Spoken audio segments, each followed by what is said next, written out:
15 août 1944 à l'aube. L'une des plus grandes opérations militaires de la Seconde Guerre mondiale est sur le point de débuter. Depuis des mois, les plus grands stratèges des forces alliées la préparent minutieusement. Nom de code, Dragoon. 9 semaines après le débarquement de Normandie, plusieurs centaines de milliers d'Américains et de Français vont débarquer sur les plages de la Côte d'Azur. Les Alliés ont réuni des centaines de navires battant pavillon français, canadiens, anglais et américains. Des dizaines de barges, de bateaux de ravitaillement venus des 4 coins de la Méditerranée et du front de Normandie. L'armée d'invasion sera constituée de troupes valeureuses, des Américains, vétérans des débarquements en Afrique du Nord et en Italie. Ils ont marché sur Rome. Il y aura aussi là une armée qui rêve d'en découdre, l'armée B du général Delattre de Tassigny. Au soir du 15 août, près de 100 000 hommes auront débarqué sur les plages de Provence. Historien et journaliste, j'ai voulu comprendre ce qui s'était réellement passé en Provence en ce mois d'août 1944. J'ai recueilli des témoignages. Ce qu'ils n'avaient pas prévu, c'était le maquis, comme on peut voir là aujourd'hui. Monter à travers du maquis quand on est plusieurs centaines de soldats, c'est pas évident. Ils mettent 45 minutes à escalader la falaise. J'ai récolté des indices. C'est une mitraillette russe du modèle PPSH. Ça, c'est une des rames qui a servi ce soir-là? Oui, une authentique pagaie de l'US Navy. J'ai traversé le temps. Des passionnés d'histoire vivante ont reconstitué pour moi la dureté des combats. Sur les lieux mêmes du débarquement, j'ai retrouvé la mémoire des soldats et des résistants dont l'engagement héroïque a permis de libérer la France. Sur ces plages, dans ces garrigues transformées alors en champs de bataille, j'ai compris que le débarquement en Provence n'avait pas été une balade d'agrément. Dragoon est l'une des opérations les mieux conçues et préparées de la Seconde Guerre mondiale. Une opération parfaitement coordonnée qui a profité de l'action brutale et efficace des réseaux de résistance et de l'entente parfaite des chefs de guerre alliés. Sur les bords de la Méditerranée, j'ai revécu les heures fiévreuses d'un débarquement injustement oublié.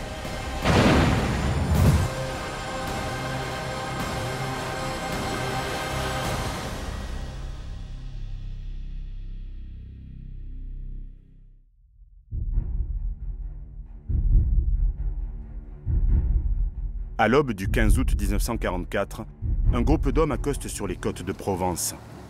Ce sont des commandos d'Afrique. Ils font partie des troupes du général Delattre de Tassigny. Leur mission, réduire au silence la batterie côtière du Cap-Nègre pour l'empêcher de tirer sur les plages où, dans quelques heures, vont débarquer plusieurs dizaines de milliers de soldats alliés. Depuis des semaines déjà, ils rêvent de l'instant où ils fouleront à nouveau la terre de France. L'instant où ils mettront fin à l'humiliation subie par leur armée au printemps 1940. L'instant où débutera la reconquête d'une Europe transie de peur sous le joug nazi. L'Allemagne hitlérienne n'est pourtant pas au mieux au cours de cet été 1944.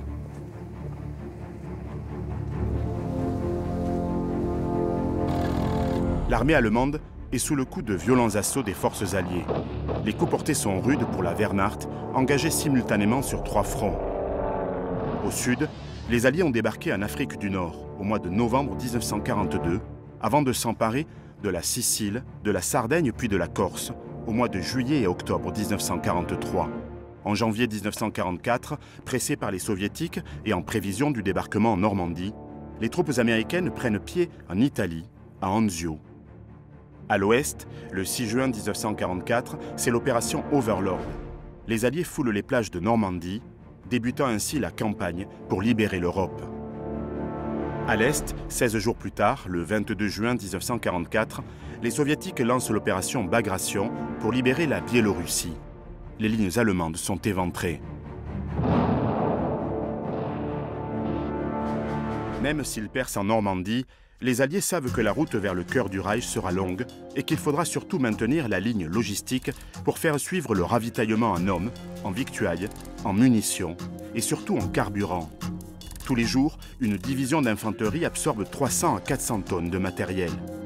S'emparer de ports en eau profonde capables d'accueillir les navires est une priorité absolue, d'autant que le 19 juin, une violente tempête a condamné le port artificiel d'Omaha et gravement endommagé celui d'Arromanches. Pour faire basculer le conflit, les Alliés doivent porter des coups décisifs à l'ennemi en ouvrant de nouveaux fronts, notamment dans le sud de la France. Il faut donc débarquer en Provence. L'opération est d'abord baptisée Hainneville, enclume en anglais. Une enclume sur laquelle le marteau du front normand viendrait s'écraser. Mais Churchill s'oppose à cette manœuvre. Il préférerait voir les troupes alliées percer sur le front italien en direction des Balkans, afin de tenter de parvenir à Berlin avant les Soviétiques. Eisenhower, Staline et surtout De Gaulle, qui menacera même de retirer les forces françaises du front italien, souhaitent voir un corps expéditionnaire débarquer sur la Côte d'Azur. Sous pression, Churchill accepte finalement cette option, mais fidèle à son légendaire humour, il rebaptise l'opération Dragoon, le terme anglais signifiant certes dragon, mais également être contraint. L'idée est de créer un étau qui va se refermer sur la Wehrmacht et pousser les troupes à remonter vers le nord et l'est. L'opération Dragoon est une première étape. Elle doit lancer les troupes débarquées, majoritairement américaines, le long de la vallée du Rhône, jusqu'à ce qu'elles effectuent la jonction avec les forces débarquées en Normandie. Mais aussi et surtout, permettre aux troupes françaises de libérer deux ports en eau profonde, Marseille et Toulon. Le haut commandement allié avait d'abord envisagé de lancer les deux débarquements en même temps. Mais l'opération en Provence est finalement repoussée. Les péniches de débarquement font défaut et sur le front italien, priorité est donnée à la prise de Rome. Ce sera chose faite les 5 et 6 juin 1944. Début juillet 1944, après 7 mois d'un minutieux travail de planification effectué par la force d'intervention navale de l'Ouest, la Western Naval Task Force, dirigée par l'amiral américain Hewitt, la décision est prise. Le débarquement en Provence aura lieu à la mi-août.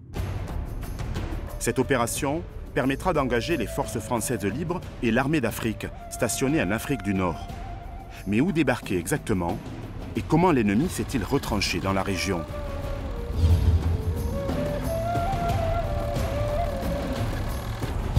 Depuis l'invasion de la zone sud au mois de novembre 1942, en réaction au débarquement des Alliés en Afrique du Nord, la frange littorale méditerranéenne a été évacuée de sa population. L'organisation Todd, en charge de la construction du mur de l'Atlantique, s'est attaquée à la fortification des côtes dès le début de l'année 1943. Des maisons sont alors détruites, des arbres coupés. Des mines sont posées, dont 600 000 sur le seul littoral varois. Le Sud Wall, le rempart du Sud, bâti par une main-d'œuvre bon marché, pâtit du manque de matériaux et de la pénurie de moyens de transport et de carburant. Mais de Cerbère à Menton, sur plus de 860 km, 500 ouvrages ont été construits et 200 sont encore en construction au mois d'août 1944. Sur la Côte d'Azur, 550 canons ont été installés entre Marseille et Aguet, dont la batterie côtière de 150 mm implantée à Mauvanne. Un ensemble de bunkers au plan standardisé. 2 Regelbau M272 pour la position de tir et un M262 pour le poste de commandement. Mais si la côte semble fortifiée, quels sont les effectifs des forces allemandes dans la région ?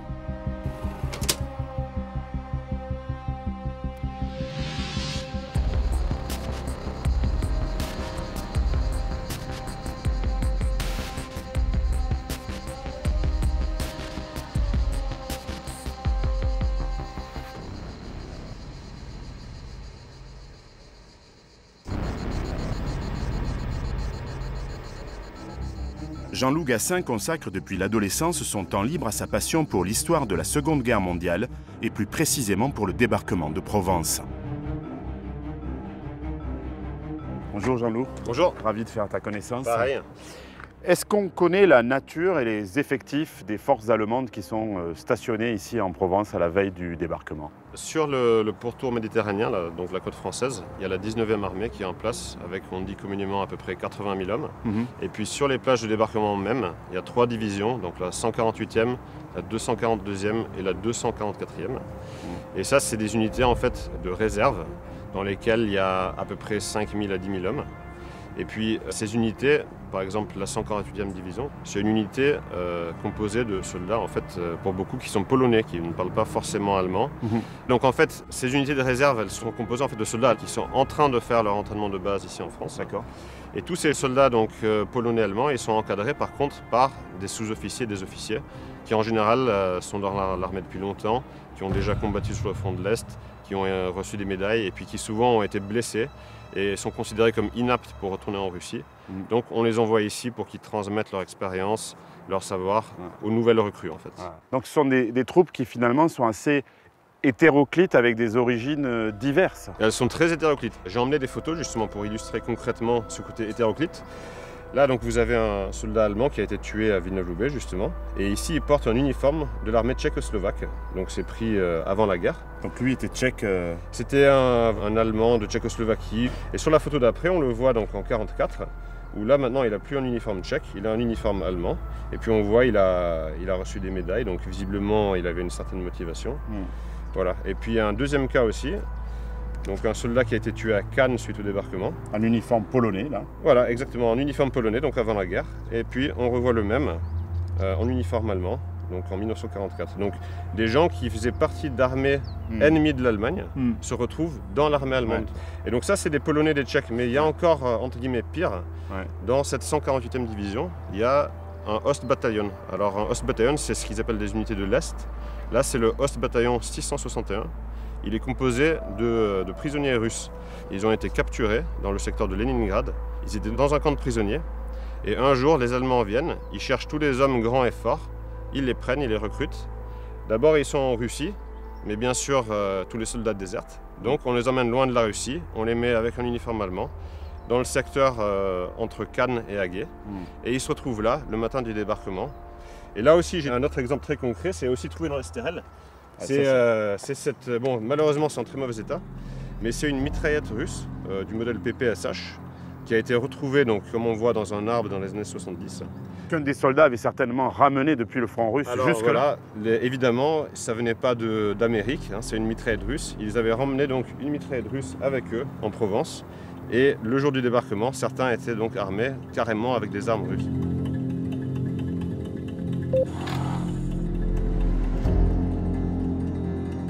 Dans la soirée du 1er juin 1944, la BBC diffuse sur ses antennes le message d'alerte générale « Le gendarme dort d'un œil ». Quelques jours plus tard, d'autres messages radiophoniques confirment l'imminence du débarquement en Normandie et les ordres d'exécution des plans de sabotage des moyens de transport, des lignes de télécommunication, des dépôts de carburant et l'appel au déclenchement du plan rouge, la guérilla généralisée.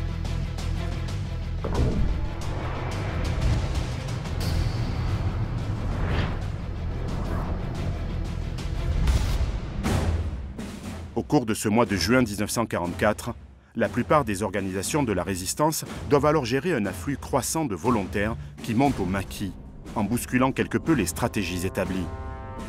Des centaines de jeunes gens rejoignent la clandestinité au cours de cette période durant laquelle la répression menée par la Gestapo et la milice française s'intensifie considérablement.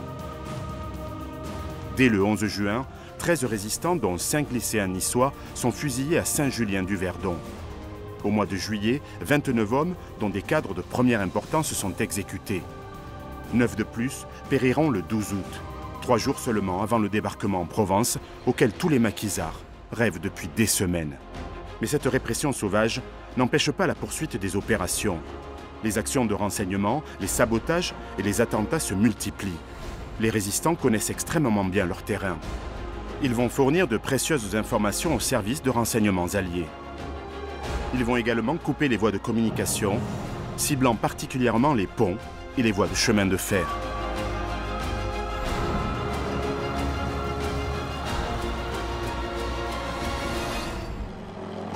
Les Alliés parachutent armes, matériel et de nombreux agents. Le but, donner aux résistants provençaux les moyens d'action contre les forces allemandes.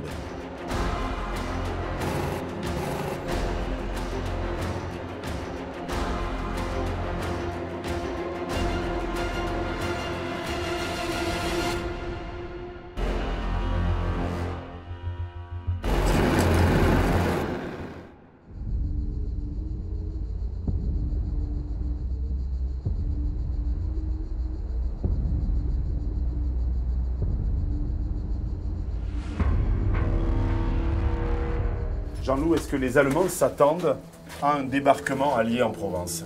Alors à ce sujet, il y a un témoignage très intéressant et précis du général Beringer qui était dans la Feldkommandantur à Draguignan. Et lui, ce qu'il indique, c'est que dès le 13 août, ils ont été invités à Draguignan, lui et les autres commandants de secteur. Et à Draguignan, on leur dit, voilà, le débarquement, ça va avoir lieu très bientôt, déjà peut-être même dès le 15 août. Ils disent l'heure de l'épreuve va arriver. Et là, donc, le commandant du secteur de Marseille, il lève la main et il dit, moi personnellement, dans mon secteur, avec les troupes que j'ai, c'est pas possible de se défendre efficacement. Alors comme réponse, il reçoit un haussement d'épaule. Et donc on voit la situation pour les Allemands, c'est qu'ils savent que ce débarquement arrive, mais qu'ils peuvent concrètement pas se défendre efficacement. Ça va être compliqué pour eux de résister.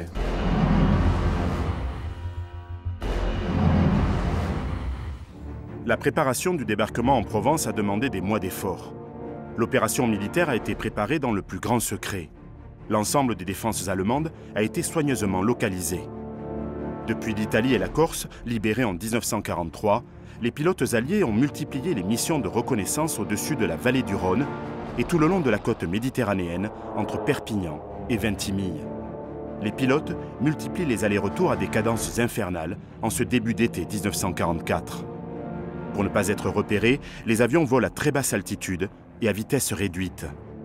À leur bord, des appareils photo et des caméras pour documenter l'état des routes et des ports, localiser les bunkers, les batteries du Sudwall et les mines mouillées au large. Les avions sont généralement des P-38 Lightning, l'un des meilleurs chasseurs de la Seconde Guerre mondiale, armés d'un canon de 20 mm et de 4 mitrailleuses M2 de 12,7 mm. Il possède un important rayon d'action de plus de 4000 km qui lui permet de réaliser des missions lointaines. Le P-38 est si redoutable que les Allemands le surnomment le diable à queue fourchue en raison de sa silhouette caractéristique. C'est à bord d'un appareil de ce type qu'à la fin du mois de juillet 1944, l'aviateur écrivain Antoine de Saint-Exupéry est abattu au-dessus de Marseille alors qu'il effectuait une mission de reconnaissance.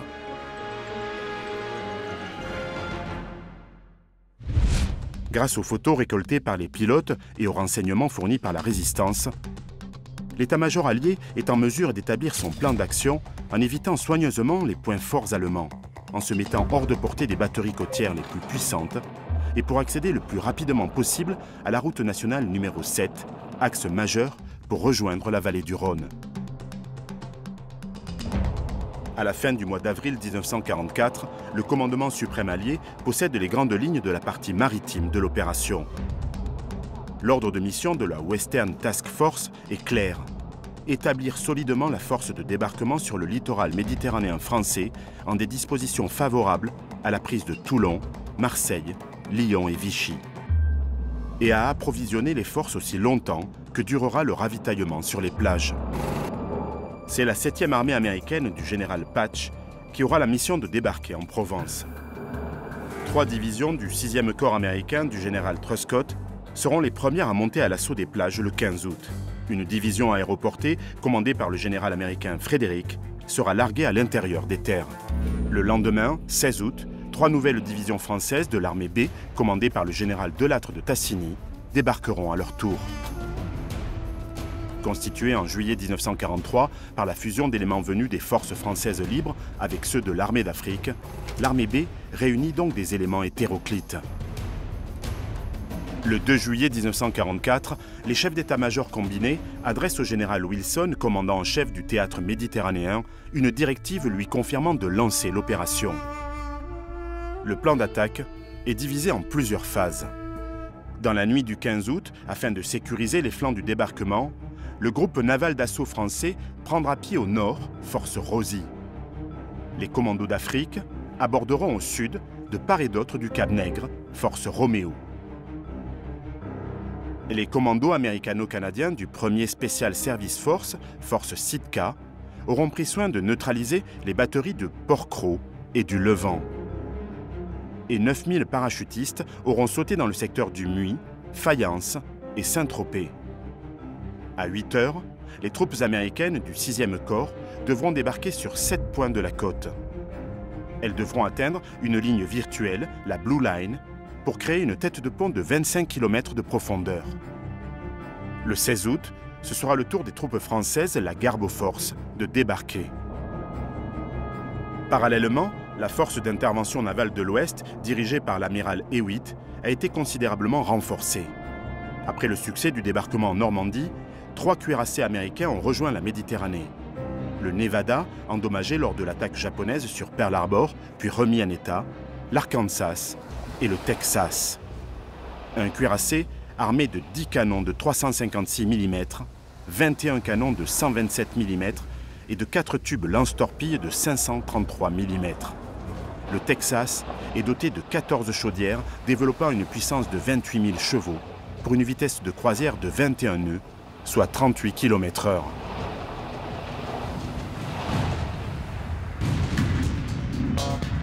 D'autres navires viennent de Naples, Brindisi, Oran, Malte, Tarente, Palerme et même de Corse.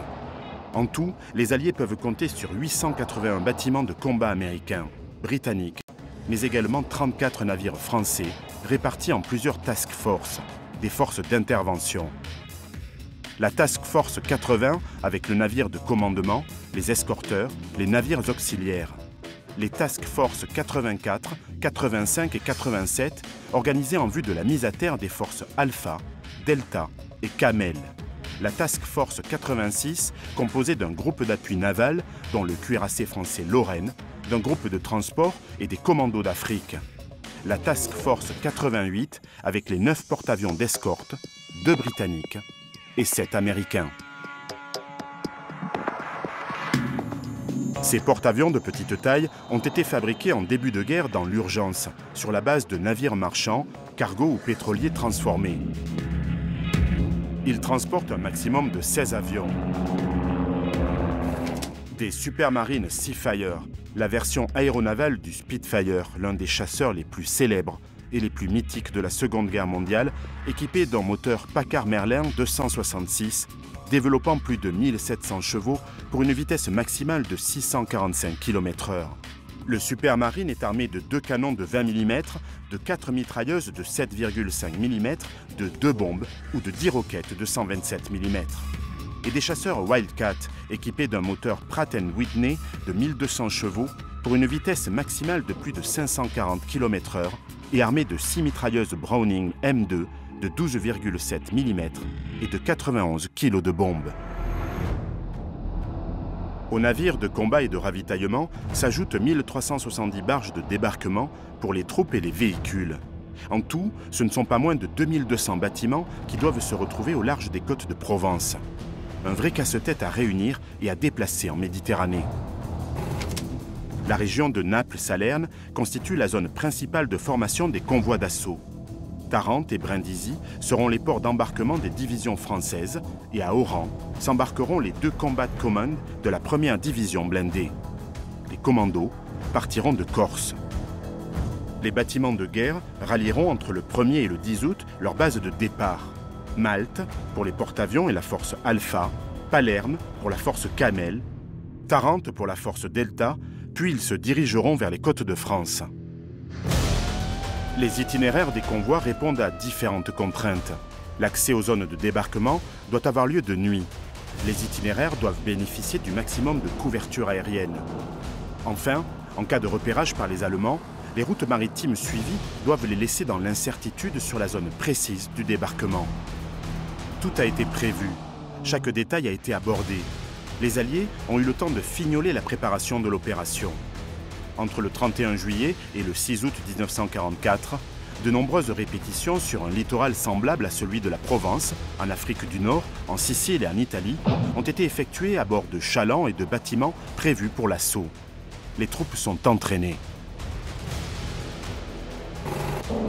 Dans les semaines qui précèdent le débarquement, et grâce aux renseignements collectés, des raids de bombardement aérien sont lancés. Les bombardiers alliés pilonnent la côte entre Nice et Marseille dans le but d'affaiblir les défenses de l'ennemi. Des opérations préliminaires doivent même intervenir au cours de la nuit, précédant de quelques heures la préparation aérienne et navale. Loïc Jankoviak est le président de l'association de reconstitution Battle Patrol. Il est passionné par l'histoire de la Seconde Guerre mondiale et plus particulièrement du débarquement en Provence.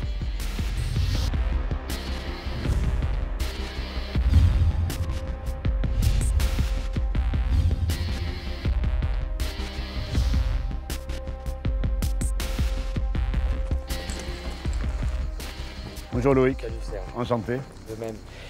Est-ce que les Alliés n'ont pas essayé de tromper les Allemands à la veille du débarquement? Si, bien sûr, mais en 1943 à Alger, les Alliés, en prélude du débarquement de Provence, ont créé 4 divisions fantômes afin de tromper les espions allemands qui se trouvent à Alger, justement. Il faut savoir que les Allemands se préparaient à un débarquement dans le nord de la Méditerranée, mais ils pensaient que ça ne pouvait avoir lieu qu'à Gênes.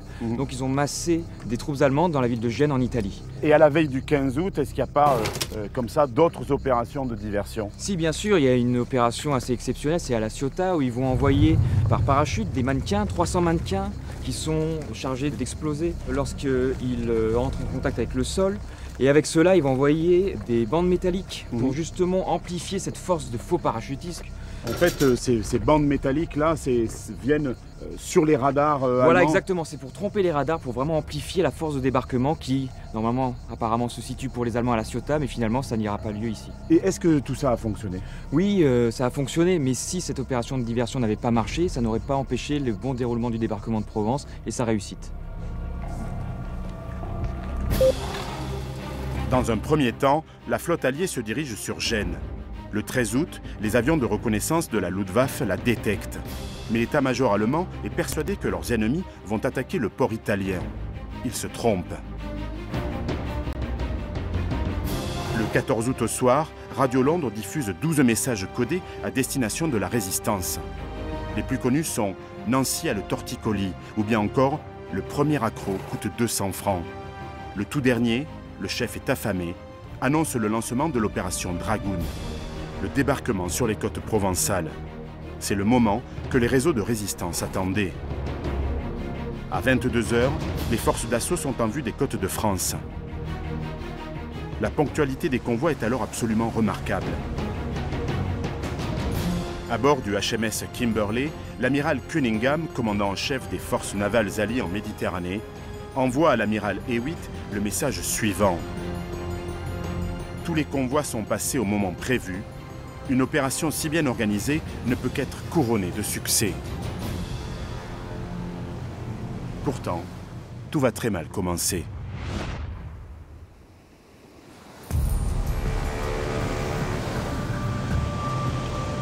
En début de nuit, des formations de commandos accostent sur différents points de la côte. Au large de la zone méridionale, la force Sitka, constituée du 1er Special Service Force, est chargée de libérer les îles côtières de Port-Cros et du Levant, pendant que la force Roméo, un groupe français de commandos d'Afrique, débarque de part et d'autre du Cap Nègre. Au nord, la force Rosie, des fusiliers marins français du groupe naval d'assaut, débarque à Miramar. C'est là que 67 fusiliers marins français accostent sans encombre, à 1h50 du matin. Ils se divisent en 2 groupes pour gagner la route nationale 98 et la route nationale 7, distantes d'environ 5 km. Leur mission, empêcher les renforts allemands d'arriver jusqu'à Saint-Raphaël et Fréjus, où la 36e division d'infanterie US débarquera dans quelques heures. Les hommes progressent rapidement, mais ils ignorent que la zone a été minée 2 jours plus tôt. Des explosions se font entendre dans l'obscurité. Le groupe perd 11 hommes en quelques instants. Malgré tout, quelques marins tentent de poursuivre leur progression. Mais plus de la moitié des membres du groupe d'assaut est désormais hors de combat. Le capitaine de corvette Marsh saute à son tour sur une mine. Avant de mourir, il parvient à détruire les documents qu'il a sur lui. À l'aube, après s'être replié et avoir été mitraillé par 2 chasseurs de la Royal Air Force, 25 survivants se constituent prisonniers. 10 parviendront à s'enfuir au cours de leur transfert grâce à une embuscade tendue par des résistants. Une avant-garde des commandos d'Afrique, qui se sont déjà illustrés sur l'île d'Elbe au mois de juin 1943, débarque sur la plage du Rayol. 20 minutes plus tard, 35 hommes, commandés par le capitaine Ducournau, escaladent le Cap Nègre. Leur mission, détruire la batterie côtière installée au sommet du promontoire. Loïc, c'est donc ici que les commandos d'Afrique débarquent dans la nuit du 14 au 15 août 1944. Tout à fait, le capitaine Ducournau, qui doit prendre le Cap Nègre par l'est, débarque en fait à l'ouest du Cap Nègre, alors que l'adjudant-chef Texier, qui devait débarquer sur la plage du Rayol, débarque à l'est, ce qui n'était pas du tout prévu.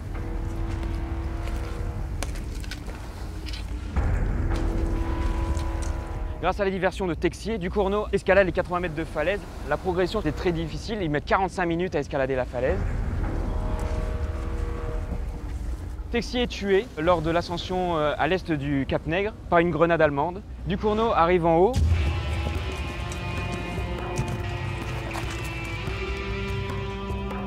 Il y a des combats qui s'engagent avec la garnison allemande qui se trouve donc sur la batterie du Cap Nègre où se trouvent des canons russes de 76 mm.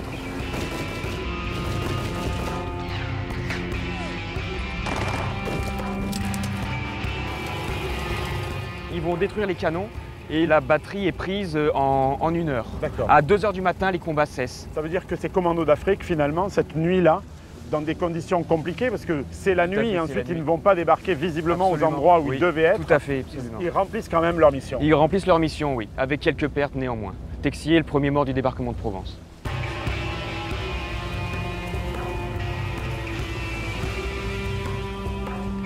À 1h40, 600 commandos sautent dans la Méditerranée et gagnent la plage du Canadel. À l'extrême gauche, le sous-lieutenant de Castelnau, chef de la première section de choc, débarque. La bataille commence. Les commandos dégagent rapidement la plage, franchissent des champs de mines factices et s'enfoncent dans la garrigue provençale. Au même moment, la force Sitka, constituée du 1er Special Service Force, est chargée de libérer les îles côtières de Port-Cros et du Levant. Benoît Seine a passé 18 ans de sa vie dans la marine, dont 5 années au sein des commandos marines.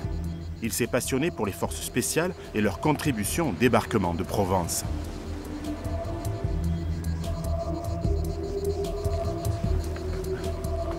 Où sommes-nous exactement ici, Tu Benoît? vois, Serge, on est sur l'île de Port-Cros et là, c'est la zone où ont débarqué dans la nuit du 14 au 15 août les hommes de la First Special Service Force, une unité d'élite qui avait pour objectif la nuit du 14 au 15 août de prendre l'île de Port-Cros.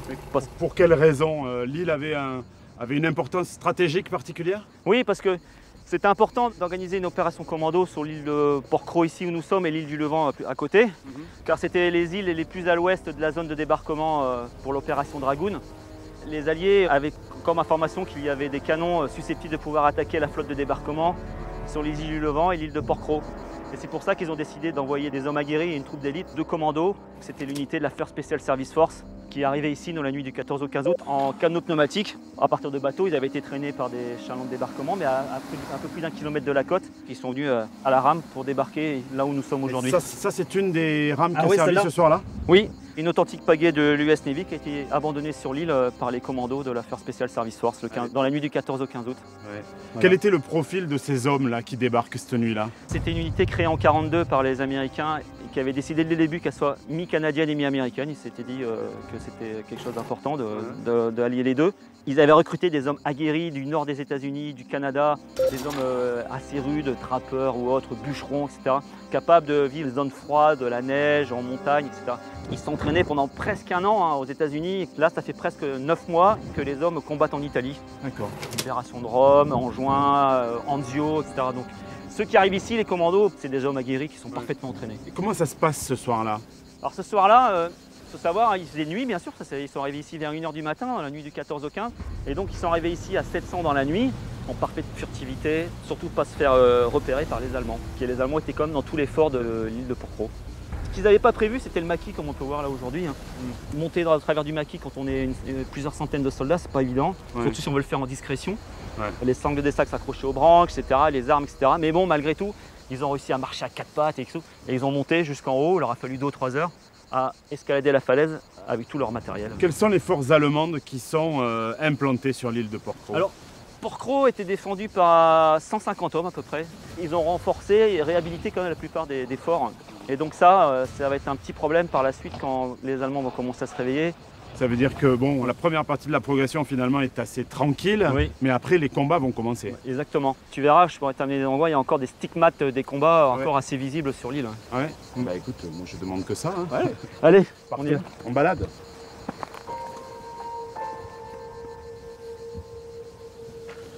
Benoît, est-ce que les combats sont très durs sur l'île? Bah oui, quand même, pendant 2 jours, dès la première nuit du débarquement, la 14 au 15, et puis l'attaque des forts, c'est sûr que les hommes sont fatigués, harassés. Et on a vu, il y a des photos qui existent où on voit soldats américains, canadiens qui s'allongent le long de la route, ici, dès le chemin typique de l'île. Ouais, ils sont épuisés, Voilà. quoi. Ils sont bien épuisés par les combats, c'est sûr. Là où on arrive juste, là, le fort de l'Éminence, comme tu peux voir ici, les impacts d'obus, de mitraillage des avions, les obus marines.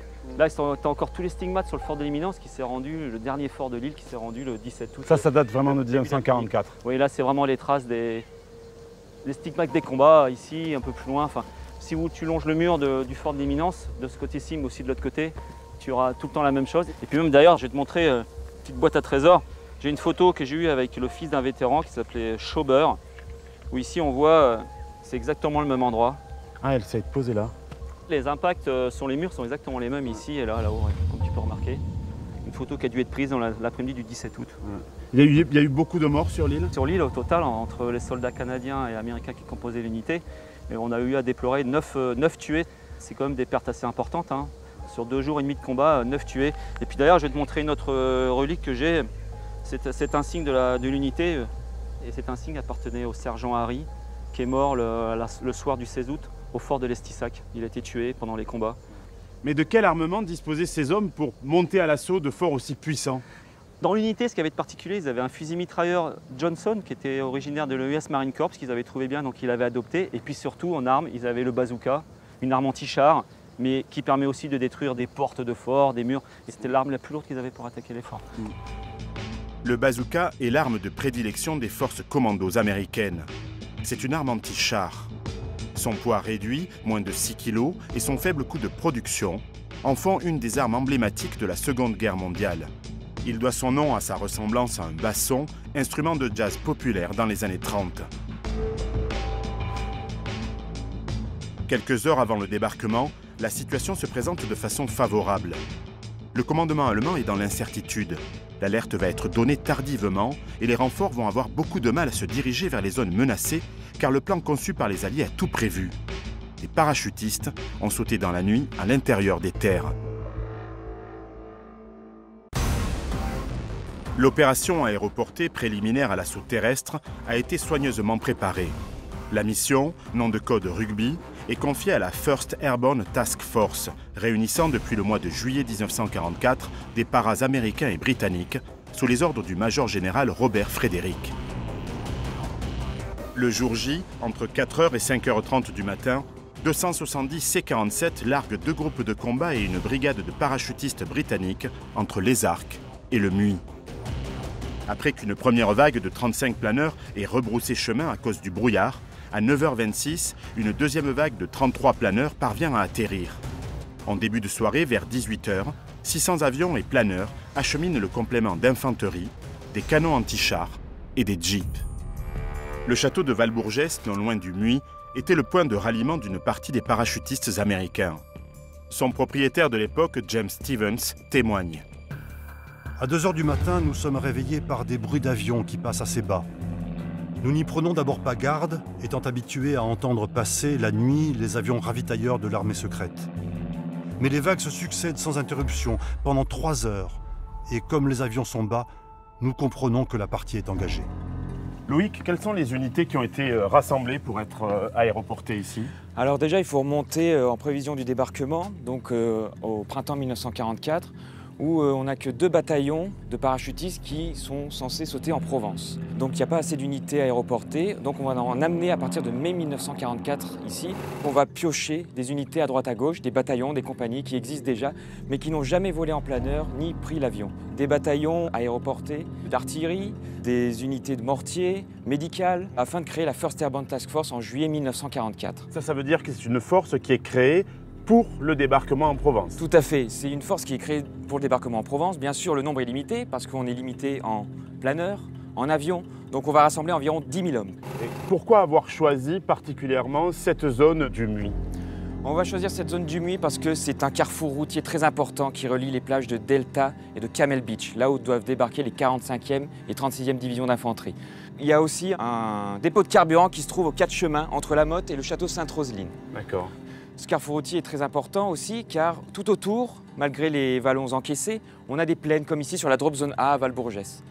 Et quelle est la mission qui est confiée à ces troupes qui vont être aéroportées et celles qui sont dans les planeurs? Alors, la mission des troupes aéroportées qui sautent entre 4h et 5h du matin dans la vallée de l'Argence, leur objectif, c'est de couper une voie d'accès pour les troupes allemandes qui pourraient contre-attaquer sur les plages. Ils doivent aussi miner les ponts sur l'Argence et sur la Nartubie qui sont autour de La Motte, Le Muy, les Arcs sur Argens. D'accord. On peut considérer que l'opération aéroportée a joué un rôle fondamental dans la réussite du débarquement de Provence. Tout à fait. Il y a une véritable confusion dans toutes les troupes allemandes qui se trouvent dans la vallée de l'Argence. Les avions, ils ne les voient pas, mais ils les entendent, donc ils tirent à l'aveugle.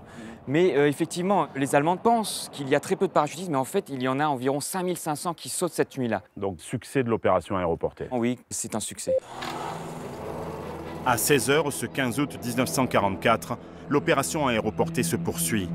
James Stevens raconte. Des ronflements de moteurs s'entendent du côté de l'Est. Nous voyons apparaître à l'horizon des vagues et des vagues d'avions qui se dirigent droit sur nous et volent assez bas. Ils arrivent au-dessus de la plaine et de chacun d'eux s'échappe une douzaine d'hommes qui sautent dans le vide. Ils descendent lentement et viennent atterrir chez nous. C'est par centaines qu'ils se comptent. Les uns tombent au-dessus de l'allée des Grands Platanes, d'autres derrière le château dans les mûriers. Nous étions émerveillés et émus par ce spectacle qui n'était pourtant qu'un début. Au-dessus de la plaine, les planeurs en remorque se détachent des avions. On les voit ralentir et venir se poser majestueusement dans la plaine. Il y en a partout, surtout dans les prairies qui sont inondées par l'arrosage. En se posant, ils font jaillir d'immenses gerbes d'eau. Il y en a aussi dans les terres labourées, dans les vignes. L'un atterrit dans le potager, un autre dans la petite vigne à côté de la maison. Le spectacle de grandiose devient impressionnant et même tragique, car certains font de mauvais atterrissages, capotent, se heurtent ou tombent dans les arbres. Au moment où les paras atterrissent puis s'élancent dans la nuit, les côtes de Provence commencent à trembler. L'assaut terrestre a lieu dans 3 heures, mais il va être précédé par un formidable bombardement. Le commandant des forces aériennes alliées en Méditerranée, le lieutenant-général Ira Iker, dispose de 1000 bombardiers lourds B-17 et B-24 Liberator et 550 chasseurs d'escorte basés en Italie. Le jour J, il pourra disposer de 5000 bombardiers, chasseurs et appareils de reconnaissance, dont 2000 sont basés en Corse et en Sardaigne. L'aviation française aligne même 200 appareils. Face à cette multitude d'avions, la Luftwaffe, l'armée de l'air allemande, ne peut engager qu'une quarantaine de bombardiers Junker Ju-88 et une quinzaine de chasseurs FW-190. Les Alliés ont donc une supériorité aérienne totale. Depuis le 28 avril, les appareils alliés ont bombardé les terrains d'aviation, les voies de communication, les batteries côtières et les stations radars. Le jour J, entre 5h et 8h du matin, tous les avions disponibles participent à la destruction des défenses côtières.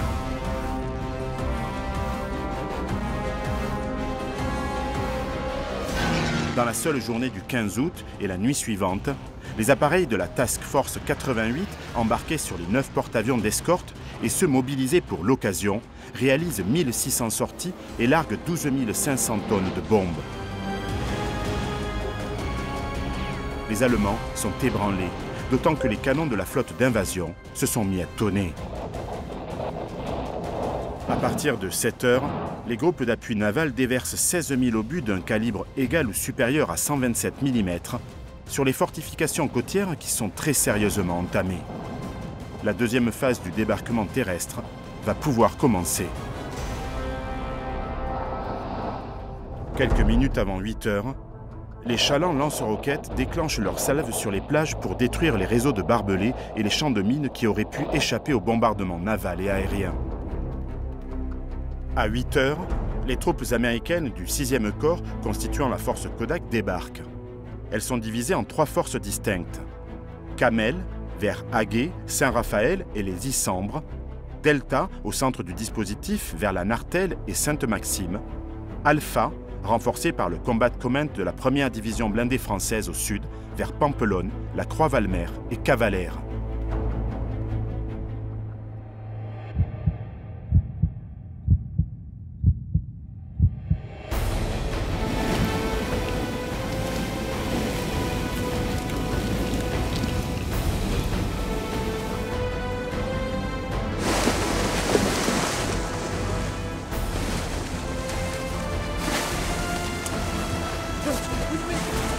Come on, guys!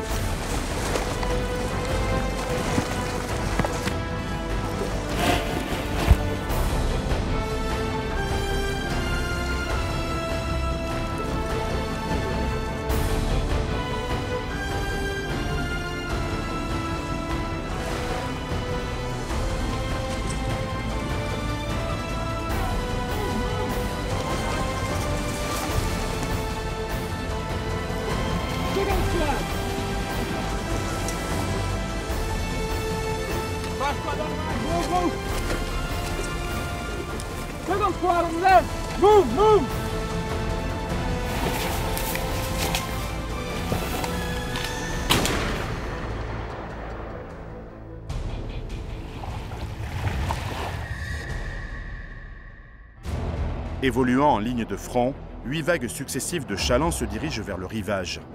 À l'heure précise, guidés par les bâtiments jalons, les landing craft s'échouent sur les plages avec un synchronisme presque parfait.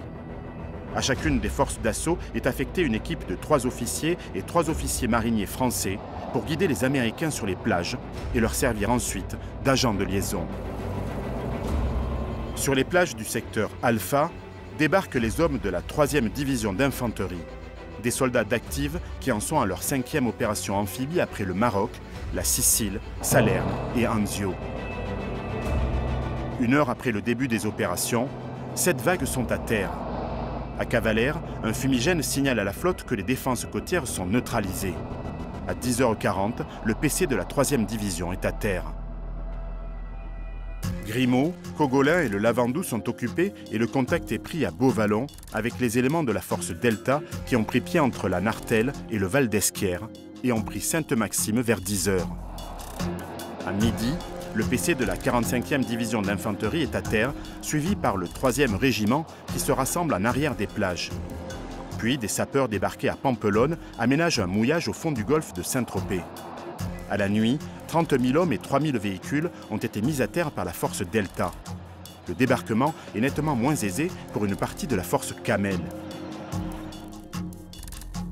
Au nord du dispositif, le débarquement s'effectue correctement sur les plages d'Antéor et du Dramont. En revanche, pour la partie de la force Camel, censée débarquer sur la plage de Fréjus, l'assaut a dû être reporté. Car les mines et les batteries côtières allemandes empêchent les chalands d'approcher. De 12h30 à 13h, les B-24 pilonnent les positions allemandes. À 13h30, le groupe d'appui naval prend le relais.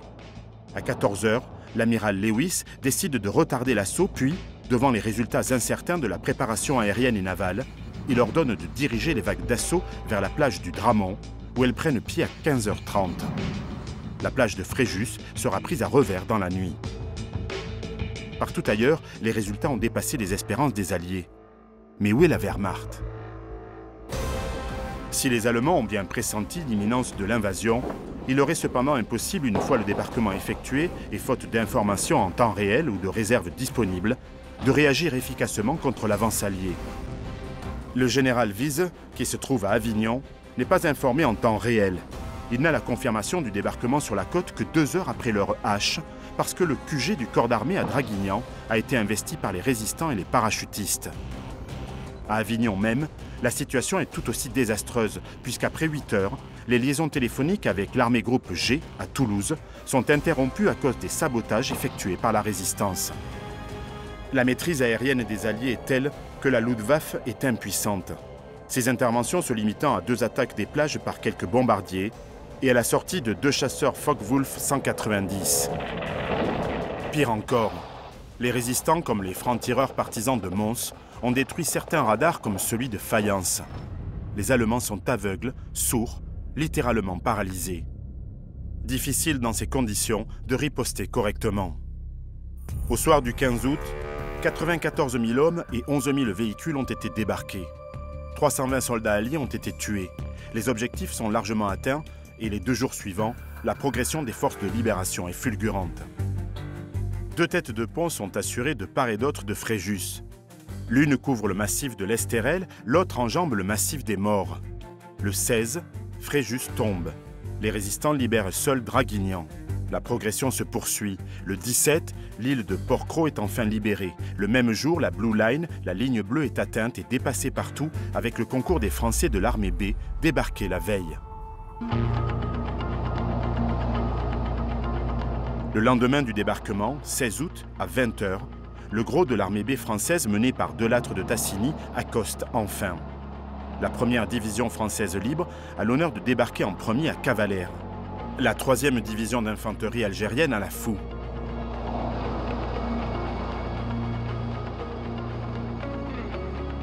Le débarquement des troupes se déroule sans incident. Les Français montent aussitôt en ligne et relèvent les Américains sur le flanc ouest du dispositif. Les 37 000 hommes du 16 août seront rejoints par près de 30 000 autres les jours suivants. La première division française libre a reçu la mission la plus rude. Saisir l'ennemi à la gorge, fixer et maintenir sur place les forces allemandes qui défendent face à l'est le camp retranché de Toulon. Le 17 août, les blindés du colonel Sudre, débarqués à Sainte-Maxime, sont aussitôt dirigés au-delà des morts, où ils s'emparent du Luc. La tête de pont est solide. Le 16, le général Patch a pris le commandement des troupes à terre. Les avions de la Task Force 88, embarqués sur les porte-avions d'escorte, effectuent des reconnaissances armées en direction de Toulouse, Lyon, Montélimar, détruisant des locomotives et tous les véhicules ennemis sur leur route.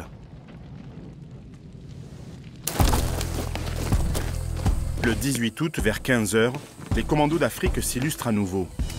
60 hommes s'élancent à l'assaut de la batterie de Mauvanne, tenue par 150 hommes de la Kriegsmarine, la marine de guerre allemande.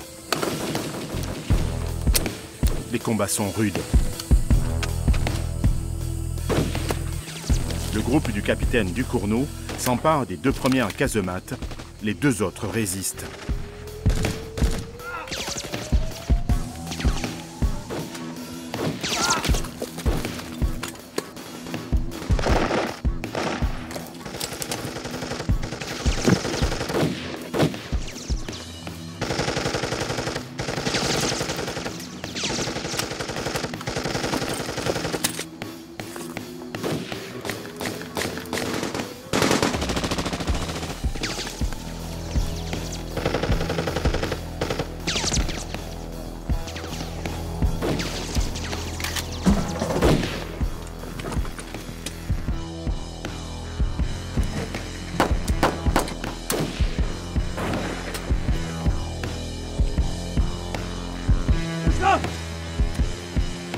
Lâche ton arme! Lâche! Allez, viens par là, toi, bouge-toi, allez! Grenade!